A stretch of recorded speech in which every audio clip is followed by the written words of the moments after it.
very excited to have Andrea Garcia here with us. Someone who had that corporate career, working with Cerner for over a decade and doing, that very high stakes and high technology, healthcare technology and marketing and strategy.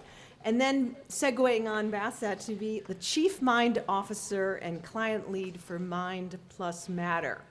So she can help us discuss client digital strategy, web development, and business operations.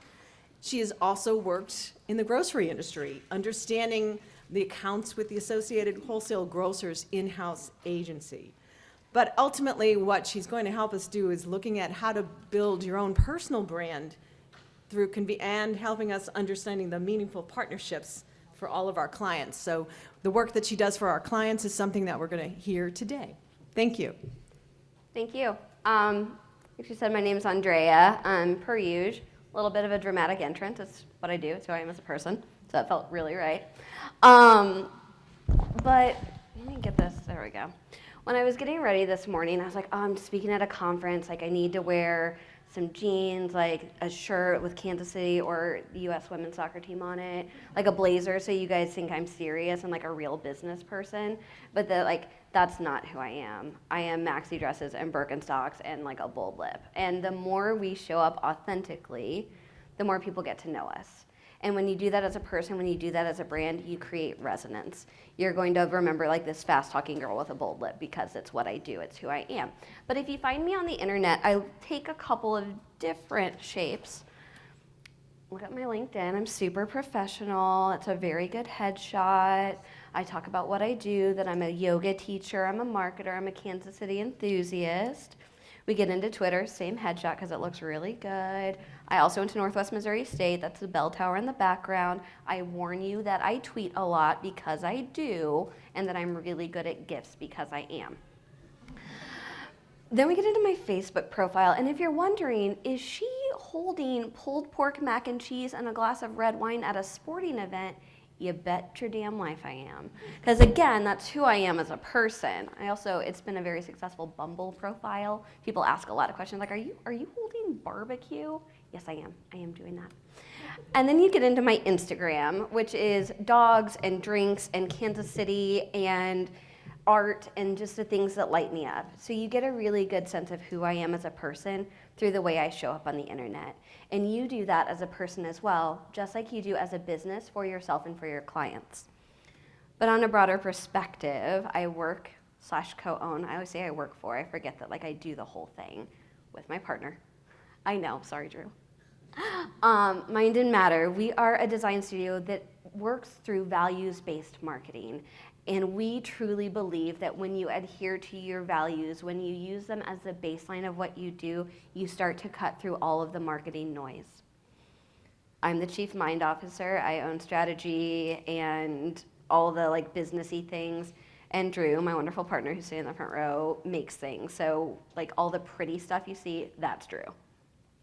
Today we'll work through social media practices, defining your values, defining your brand, defining your voice, and I'll have some time for questions, but full disclosure, the U.S. women's team plays at 2 in the World Cup quarterfinal, and the Johnnies is about 10 minutes away, so we'll probably end just a little bit early. You can always tweet at me and I will answer questions. So social media, without a doubt, you have to be active on social. You have the potential to reach millions and billions of people through these channels. You have to be there, and you know you have to be there as a business, as a person. The question you need to ask yourself is, who do I want to see me as a business, as a person? Where are they? Because you need to be where they are. If I'm hanging out on TikTok, which my little sisters do, they're teenagers, they're super cool, I'm probably not gonna make a lot of professional connections. It doesn't help me to put my energy there. So why do marketers use social? To connect with like-minded people. I had a happy hour last night, almost predominantly with girls that I met on the internet, who have similar passions for me. You can connect with your people on Twitter, on Facebook, on Instagram. To increase content knowledge, people share so much information in this professional world, and it's good stuff to learn. You don't have to sit in libraries for hours and hours to do research. You can go through hashtags, Twitter chats, links, and really increase your content knowledge and share your content knowledge. You can build your portfolio. When people ask me what I do for a job, I have channels that I can point to and say, this is what I do for clients. You can see how it works. To generate leads, to promote yourself as a thought leader, to find other thought leaders, to find the people in the industry that you're in and want to be like and learn from, to promote events, services, or to find a job. I know a lot of people who have found jobs through social media connections. So the question becomes, why do you practice social media? There's one answer that will never ever work. Anyone know what it is? To make money. That's a really good one. I teach yoga to adults, and a lot of times when I ask a question, like people stare at me blankly, so I'm used to it. If your answer is because I have to, you are not going to be successful. When we do things out of obligation rather than intention, they feel super hollow and gross. They don't land, they don't resonate. You can tell when it feels like a little body and people are just tweeting out links to articles. You're like, are you a person in there? Is there a real thing happening here? And you can tell the people who are actually genuinely there to connect and have a conversation. Social media is absolutely a conversation, not a billboard. And the more you interject yourself in that space, the more successful you will be in making connections. Your why can be anything. It can be to promote events. It can be to have conversations. It can be to foster connections. You sit down and decide why you're on whatever channel you're on. But as long as you use a why to develop your intention and you work with your intention, you will start to see results. Social media always evolves. It changes. Channels change, audiences change, advertising rules change. It all will shift, but your intention gives you space to grow. I'm on social media to connect to people and to learn. If people move to a different platform, cool, I can move there too, but my why stays the same. And when you work with intention, you give yourself space to evolve with the channels as they grow and evolve. So how do you define your values? This is something that we don't talk about enough. We talk about performance, we talk about metrics, we talk about what we do, but we don't talk about the underlying foundation of why we do it frequently enough. And Simon Sinek has us thinking about our why. We know that people who have a strong why are more successful, but what underlies the why is a value. I find value in connection. It's why I work in communications. It's why I help people tell stories. That's my why. I love to communicate. And when I work from that underlying value, I can start to create success. I can create metrics around it. So how do you define your why or your values? First, I also love lists and to-do lists and any sort of visual organizer. So if this doesn't work for you, that's okay, but I highly recommend list it out. List out the times when, as a professional or as a person, you feel the most alive, when you just love what you're doing so much, it lights you up. You have those projects. I don't like doing billing at the end of the month. Not my why. Paying bills is very important. Side note, absolutely bill your clients. But when I'm helping people tell stories, that's the part I love. When I help a client get to this amazing moment where they connect what they do to someone who needs it or wants it, that's why I do what they do. So I know that that's a moment where I feel alive. Start to group these into common themes. Are they all around communication? Are they all around solving a problem? Are they all around design? Are they all around usability? Start to figure out where those things sit. Distill your themes into phrases into keywords. Those keywords, those are your values. Super easy, and it's something that's repeatable. So you can repeat this as many times as necessary to help you kind of distill this idea. You can reevaluate constantly. My career shifted in very interesting and strange ways over the past 18 years, but my values of connection and communication have always stayed the same. They just take different shapes. So you can do this work for your clients. We do this with our clients where we sit down and do values work to help define how we communicate. And we can say our values all day long, but if we don't live them, they don't connect, they don't resonate. So how to define your brand with your values. That's where it gets really tricky. But ultimately, and I always feel so gross when I say it, like hashtag personal brand, but we all have a personal brand. But the me that shows up right here as a human who's talking to you, and the me that shows up to a client meeting never changes. I might be in yoga clothes sometimes. That's really the only difference. I like spruced it up a little bit for you guys. But the way we show up consistently is our most authentic selves. And the more consistent we are with that, the more it resonates. And I know I told you that, and I'm gonna keep telling you that. The more you show up completely true to yourself, the more people know exactly what they get from you as a person and as a professional. And that's what creates resonance. Resonance creates relationships. Relationships are how we get to keep doing the thing that we do. You're your brand as a person, you're your brand as a professional, you're your brand as your business. Ultimately, creating our own agency came out of this desire to live and breathe every single day these values that we defined as people. And if you're a small business owner, it's probably something similar like that for you. If you're a bigger business owner, you're probably trying to help clients do that, whether it's through a website or through a marketing channel, through a campaign, whatever that is, you have all of this canvas to share these values and make connections. So remember this, the Hi Im Andrea, this is what I look like on the internet. I crowdsourced it, and I asked people on Facebook, Twitter, and Instagram, hey, how would you describe me? First of all, if you want a little ego pump up, highly recommend. It's real nice. Some of the things you see, I really like otters. Otters appear on these lists several times.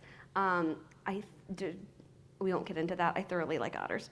But you see things like direct, honest, authentic, genuine, passionate, creative, fun, driven, hardworking, bendy. I teach yoga, so that kind of snuck in there. Some ones that surprised me, inspirational, that always feels really gross to me. I'm like, oh. Small, absolutely accurate. I'll live on that one all day long. Twitter got a little bit saucier with their replies, and I liked it. But you see the same things, contemplative, hardworking, professional. A damn professional role model and a damn delight came up. So again, if you need this ego pump, like ask Twitter to describe you, unless you're not nice on the internet. Please be nice to people on the internet, because that's how you get things like this. Instagram, you see the same thing, kind, caring, understanding, empathetic, supportive. My little sister chimed in like my big sister, which is really sweet. I got called whimsical for the first time, and I've never been called whimsical in my life. But when I ask all of these people and I look at them, I can do the same thing and I can distill down.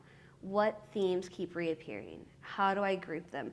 What do people keep saying over and over again? So when you ask me who I am, and I have to define me not just as a person, but as a professional, I'm loyal, I'm a helper, I'm direct, I'm authentic, I'm values-based, and then I'm gonna share Otter's cheese cocktails and my dog. But you see all of these things in these lists over and over because that's how I show up day after day, tweet after tweet, post after post. When we show up time and time again the same way, that's how people remember us. And that's the impression every time I visit your website. If you're not showing up the way that you say you're going to through every blog post, through every social post, then there's a disconnect between what you say you are and what you actually are. And then people don't know what to believe. They don't know if you're this big shiny thing on the internet that you just are for show, or when they sit down with you in a room, they're not gonna get that person. And that's when you start to lose connection, you lose relationships, because people don't know what to expect from you. But when you show up the same ways, time after time, in every post, in every blog post, throughout your website, you create resonance. You become values-based, and people start to recognize you as that thing. So for an individual, for an organization, who are you as a business? And don't do the shiny, slick, like buzzwordy thing. Who are you? And social media has this really interesting way of making us really homogenous. Once we see this brand over here do this thing, they're like, oh, I got to do that thing because it's going really well for them. So once they start doing it, I'm going to start doing it, and that's how I'll be successful. Or, I saw this thing over here. If I replicate it exactly, I'll have the exact same results. But every time you take a carbon copy of what someone else is doing, it feels a little bit less authentic. It loses its connection, it loses its resonance. So when you decide who you are as a business or a person, like, get down and gritty with it. Do the work. It feels a little bit self-helpy, and it is, but it is so crucial to your authenticity and how you create your brand. So who are you? Just from the very beginning, figure that out. And you might be wrong a couple of times, and that's okay. We'll get to that. Who are your customers? When you say, these are the types of people I want to meet, I want to work with, I want to serve, I want to help, what do they look like? What connects with them? We work with small to mid-sized businesses. So if I'm going after a giant corporation, probably not going to do great with that. It's just not what we're built for. It's not what we love to do. And when I start doing it because I feel like I have to, like operating from that scarcity mindset of like, no, I need this client because if I don't, then I'll cease to exist. I'm not going to do my best work for them. They're not going to get the results that they want. So when we start to work within these value spaces, when we step out of the scarcity, do all the things, be everything for everyone, and we show up as who we are and who we need to serve, we start doing better work. We start seeing better results. Once you know who your customers are, how do you want them to describe you? I want my customers to say I'm loyal, because I will, like, you text me at 7 a.m., I'll say it out loud. If you text me at 7 a.m. on a Saturday, I'm going to respond. I try not to advertise that because it leads to a lot of 7 a.m. on a Saturday texts, but I will. I will also stand for my clients so hard. I love them. I love what they do. Like, I will tell you about them anytime you ask. And if you ask me who's my favorite, it's all of them, and I can tell you why. And because every time I talk to them, like, you said this other one was your favorite. I'm like, oh, they are. You're right. I like them so much. But that's how I know I'm working in the right space. Excuse me. I also was like a little bit of a cold. But how do you want your customers to describe you? So loyal. Absolutely. Supportive. I will help you through any problem because that's what you pay me to do. But it also happens to be who I am as a person. If you have a problem and you need someone to help you through it, like, I'm gonna show up. And I'm not just gonna kind of show up, I'm going to be there until it's over. Even if there's not really a problem, I'm gonna like try and help you if I think there maybe might be. And what do you not wanna be like? We so often forget that we can define what we are by what we aren't. I know that I am not blazer person anymore. I used to be blazer person. You can get some really nice petite suits at Macy's, and I used to live in those, like run through the airport. It's not who I am anymore, and that's okay. There's that evolution, but when we know I'm not this corporate professional person, and I am gonna show up a little bit, maybe a little bit more frazzled, just depends on the day. But I'm going to show up in a way that's authentic to who I am, and that is in the physical sense. But when I define what I'm not, I can start to get a better picture of who I am. So when we think about that, it shows up in, I skipped ahead, I put these out of order, it's okay. We'll come back to passions. Oh, I'm on the wrong slide. I'm not even to the part I want to get to yet, so that feels right for me also. So what do you not want to be like? We'll get there. It's always like we're always getting there. What are your passions? What are those things that light you up, and how do you bring that to life? And these are the same questions you can ask your clients. What do you love about what you do?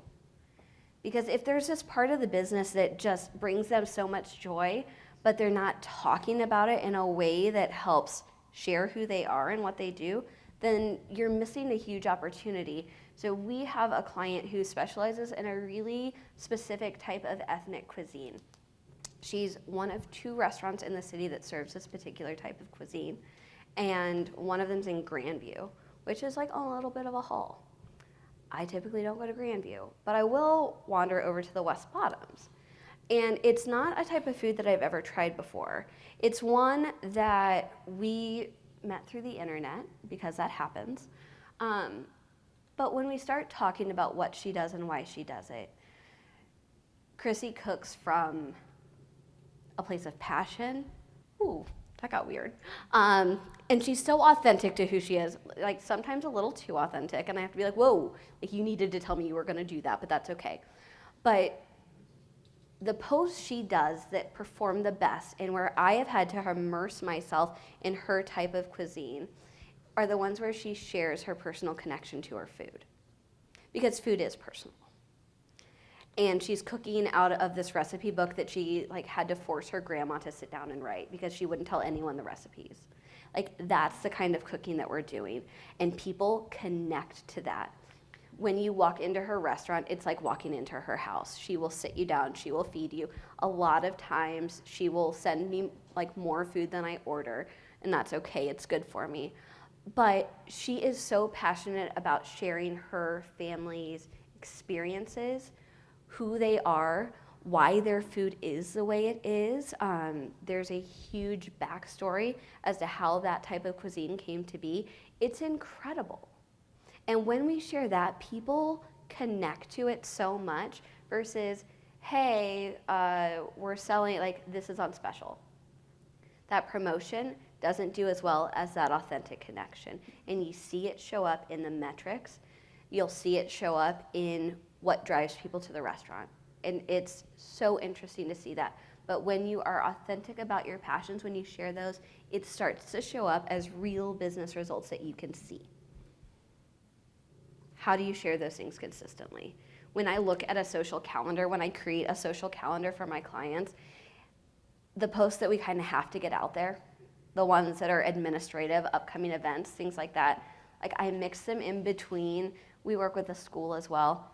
Pictures of kids having fun, because pictures of kids having fun and making art always going to do just a little bit better than, hey, by the way, don't forget to check your kid's backpack for their grade card. Administrative, necessary, but when you share the other stuff, that's where you see connection, that's where you see resonance. Your brand should be so concrete, you as a human or as a business, that people have things that remind them of you. I mess that up every single time I practice it too. I get it backwards. People tag me in otter content a lot because I love otters. People tag me in cheese and drink specials. I like a good craft cocktail. It's Negroni week in Kansas City, by the way. But that isn't a one-off. It happens so consistently because that's how I show up. You should show up so consistently, so regularly, that people see this and they just know it's you. There are brands within this city that if you put out their pictures and their copy, and they were reasonably enough the same, I could match the voice with the picture and tell you who it is, because they are that consistent and they are that good at what they do. I happen to think that I manage a couple of them, but I'm biased. Here's where we get to my thing. When you share the most honest version of yourself, people feel it and people remember it. That is what creates resonance on your site, in your social, in how you physically come into any meeting, any presentation, any deal. When you are the most authentic version of you, people feel it. So how do you define your voice? I start with, what do we do for a client? That's where Minded Matters voice comes from. It's where my voice as an individual on the internet comes from. Create a mission statement if you don't already have one, or if you're working with a new client, have them do that. If they already have one, have them revisit it. If it feels like buzzword bingo, maybe start over. Audit your current channels. Do the things that you put out into the world support your mission? Do they speak to your values? And do they do that in a clear, concise, consistent way? If not, you have a disconnect between what you say you do and what you actually do, and you have a problem. Survey your audience. asking people helps a lot, because we're sometimes a little bit closer to the product than we want to be or mean to be. When we take that removal and say, hey, does this sound right? Like, no, you don't do that. I was like, I am on time all the time. If they're like, I'm completely pulled together. I'm you're never gonna flap me professional. Not me. I'm a little bit flustered, but I'm like, it's gonna get together. We're good. Decide what you are and what you aren't. This is the one that I like. So we're smart but not academic. We're witty but not snarky. When you take that, here's our competition, here's who I don't want to be like, and define down into, well, what is it about them that I don't connect to?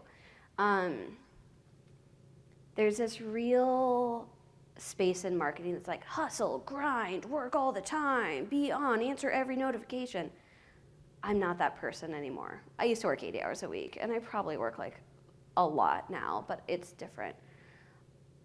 But that's a scarcity mindset, and that's where I've chosen to not be. The hustle, the grind, the grrr of marketing isn't what I'm about. I'm about connection. I'm about authenticity. I'm about values. And when I decide that I'm not the hustle, grind, sun up, sun down, more, connect, tech, startup, I'm just not that. And that's okay. And there's room for those people. If that's truly who they are and what they do, good, go do that. There's space for you. I'm the connection person. I'm the small business, medium-sized business person.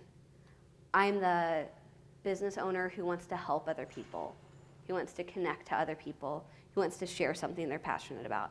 That's my space. That's what I do. And because I know what I'm not, I can serve what I am a lot better. And the more time that you spend understanding who you are and who you aren't, you can connect to those people. You can connect to your people, and you'll make them happier. Startup grindy buzz client is not ever going to be super happy with me. I'm not going to do their best work because they're not for me. There is someone for them. They're going to have their business Tinder match. It's just not me, and that's okay. And that's where we have to really do our values work. Where do we align in values with clients, with business leads, with whomever you're aligning yourself with? Because you spend a lot of time doing your work. If you're with someone you're not aligning with at a values level, it's not going to be enjoyable. And at what point is that just not worth it? And that's where this work has been so transformative for not just how I do business, but how I do a life thing. It makes a difference. Make a chart. I love charts. It's who I am as a person. I know that. I love to-do lists. I love charts. I love visuals. I love organization. But the chart helps you, especially when you're defining your voice. So you know what your values are. You know the things that you want to talk about. You know how you're going to, we're working on how to express our values. The chart is helpful because you can write down your traits. So what are those things that I say that I am? What are the things that I say that I'm not? Under my traits, what does that mean? What does that really mean? If I'm supportive, what kind of language do I use in my tweets, in how I communicate, in my emails? You include what you do. So I'm supportive. I have had more things come out of me simply asking people, hey, how can I help? Hey, what do you need? I'd love to be involved. That sounds awesome. Do you need anything? That's what I do. What I don't do is be like, you're doing that wrong and here's how I'm going to do it, or that this is how I would do it. That's not helpful. That's overbearing and scary. That's what I'm not. I'm supportive. Oh, you have this idea? Cool. Let's talk about how we make it work. That's supportive language. So that's how I show up versus just let me do it. Let me do it. And that's when you do that work and you sit down and really think about what your values mean. That's how you land in that space. So when we talk about your content and your voice, don't worry, I know. 70% of your content is valuable, relevant to your audience. It speaks to your values and your mission. 15% is curated from others that still speak to those values and those voices, your user-generated content, things like that. 10%, sometimes you just got to do business. It's your promotion stuff. Buy this, do this, here's what I'm doing. you have to pay the bills. Stay in your voice, stay with your values. I am aware that this does not add up to 100%. Don't worry. The last 5% is yours. Make it yours. We share from our corporate account US soccer things. Drew and I bonded 4 years ago at the Women's World Cup, not at the actual World Cup, like here in Kansas City. But soccer has become such a large part of who we are as humans. It's how we really came together as people and as business partners. So we share soccer content. But we also share the awesome stuff that we do for our clients. If you want to see a really cool image, Drew made it, so like, again, I'll brag. Our Instagram, he did this amazing 4-pane of ladies get in formation with 4 different US women's soccer players from the past 20 years. And it's amazing, and I think it's awesome. But that doesn't sell us anything. It doesn't ask for business. It's just something that we love a lot. And that's what makes human connection. That's when people are like, oh, this is badass. Okay, cool. This is what you're about. Because we do love soccer. Maybe that's different for you. Maybe yours is fly fishing. Maybe yours is really good cheese plates. If like that's true, give me a little like wave.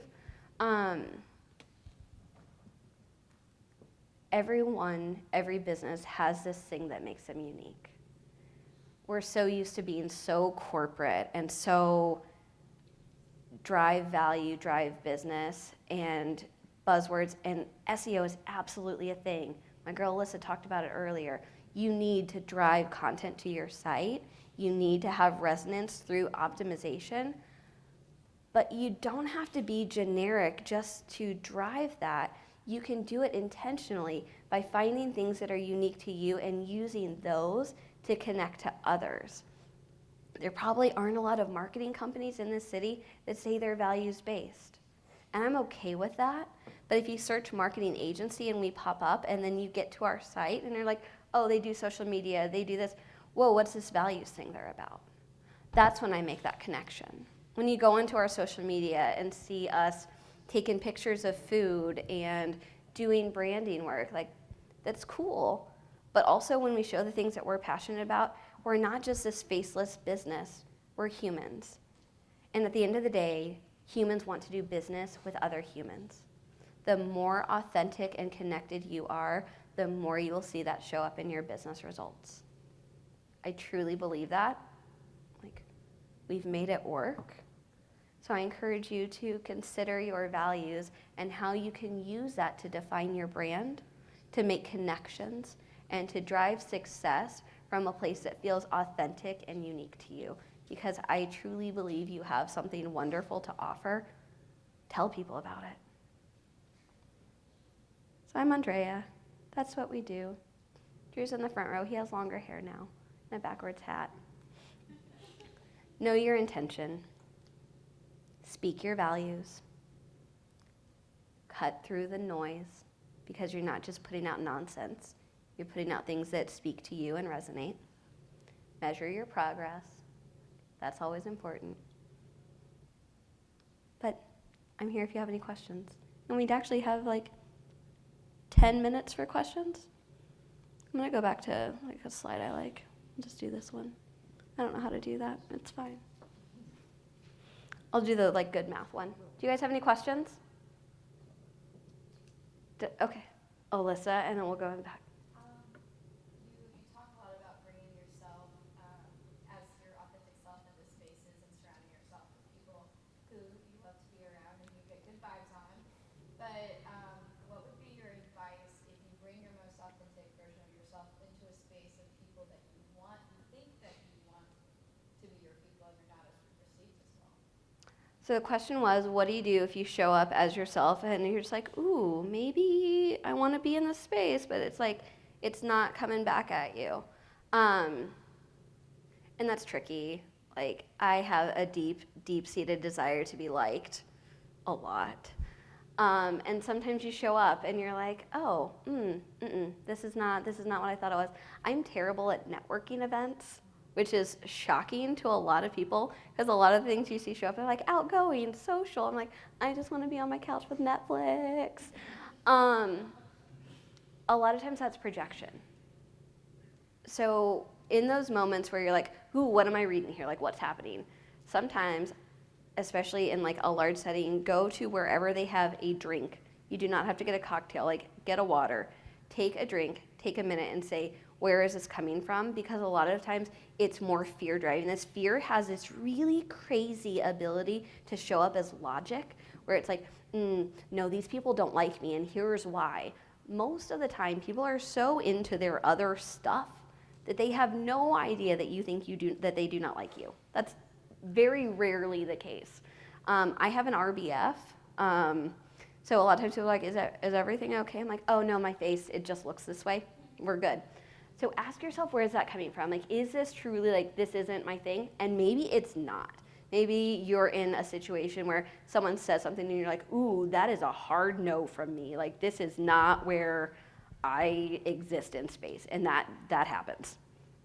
And you can kindly remove yourself from that situation. I truly believe that we always operate from a space of openness, acceptance, and love. And you can lovingly and kindly say, not out loud, or maybe out loud, think you're great, you're probably not for me, and that's okay. Because not everyone's going to be for you. But when you find the people that are, cool, like dive on in. I met Alyssa on the internet too. She's really cool. I had one back here. Yeah. So, like personal brand versus business brand. I do the marketing for Amanda has his own business, and I think values-wise, we probably have the same values, but like just the way he talks, the way he's probably more laid back, the way he's so well received. He used to do his marketing posts. Now I do them, and we're just very different people. Mm-hmm. How do you even approach that, or what? I mean, what do you? So the question is, when you're managing someone else's social presence, how do you slip from you as a person to them as a person or them as a brand? And it is hard. And that's where that values work of, okay, what are our values? Let's describe what that means. How does that show up? So I tend to be a little bit more kind of fluffy and cozy. And restaurant client is very direct, very matter of fact, like kind of East Coasty. So I know that my fluffy, flowery language doesn't have a place there. That's when it starts to sound like me versus her, and that's not good. When I sit down and say, okay, our values are direct, authentic connection. What does that look like? How does it show up? Like, what kind of words does he use? And really doing an audit on your channels and saying, these are the things that sound right, and start really diving into that voice. And when you write out content or copy a week out, a month out, day of, sit down and say, does it align with these values? Is it open? Is it connection? Whatever those values are. Because when you do the work ahead of time and sit down and say, I really love this content, this piece I wrote, I think it's really good, but it doesn't sound like it comes out of his mouth. It sounds like it comes out of mine. Okay, how do you take that same idea and put it into that space of open, laid back? Like, I'm never going to be the laid back person either. As much as I teach yoga and act like I'm super breezy, I'm not. It's okay. But I know that. So how do I take what would normally come out of my mouth? And I did this yesterday. I was doing a pull quote, and I made Drew look at it. And he was like, he would never say that. That is you. That is 100% you. That is not him. I was like, all right, I need to go back to the drawing board. So I revised it a couple times, sent it to the client. I was like, hey, does this sound and feel right? And he was like, pretty close. I don't love this part. Let's change it. Okay, cool. We'll change it. So checking in and just simply saying, and the more you get into, does this sound like me? Does this sound like you? Would you say this? And do that work with your client. And when you come from a very honest place of, I want to get better at your voice, but I need you to help me a little bit, and here's what it's going to take, and here's why. We have a voice exercise that we do with our clients. It's really a values exercise that helps me get to the voice. And we sat down with someone else yesterday and did the same thing. They did their values work, and I said, okay, well, how does this strong, badass, like powerlifting lady come across in social media? How does it show up in the pictures you pick? How does it show up in the copy you write? And that's when you do the values work, and then you look at the copy, because we get super corporate-y when it comes to copy. Like, does this sound like I want it to sound, or am I doing the thing that I feel like I have to do versus putting the right intention behind it? Because you can absolutely do the thing you have to do, but when you have intention behind it, that's when it starts to really connect to consumers. Yeah. How can you integrate personal values into corporate values? And are you supposed to keep those separate? If not, how can you integrate that without taking it over? So the question is, how do you integrate personal values with corporate values, if it's separate, if it's different? So I worked at a healthcare company for over a decade, and full disclosure, I grew up there. My mom started at Cerner in '88, so like I grew up at Cerner, like as a wee tot. So their mission to transform healthcare, their value of innovation, of constant change is something that was ingrained in me. It's what I believe in, it's what I enjoy. When I went to a different company that was a little bit, not as tech focused, a little bit more traditional, I found myself where I aligned in the value of small business, of ownership, of connection, of community. I love that, but it didn't hit that innovation, that driving, that change that I need. So while I had a little bit of value there, like I didn't feel the complete connection, and that's kind of how I moved. But I do think that there's room for personal values and corporate values. If you're working with clients where you're like, we are not in the same value space, this feels icky to me, maybe time to move on. But when you look at a corporate value, a lot of, do you have like an example, like a business type of business I can work with? I'm bad at hypotheticals. Well, I'm in the manufacturing area for restaurant. Cool. I love restaurants. So they're helping people do their job. They value safety, they value efficiency, they value customer connection. That's how you get repeat business. So when you look at what you're trying to do and how it aligns with your values, like I want my food to be safe, I want kitchens to be clean. Like you can find that space, but sometimes it's sitting down because you don't ever want your personality. So we operate as an agency. I can't let who I am overtake who my clients are or what I think they should be, because they've done that work, they need to define that. But I can find alignment with my values and how I support what they're doing and their values.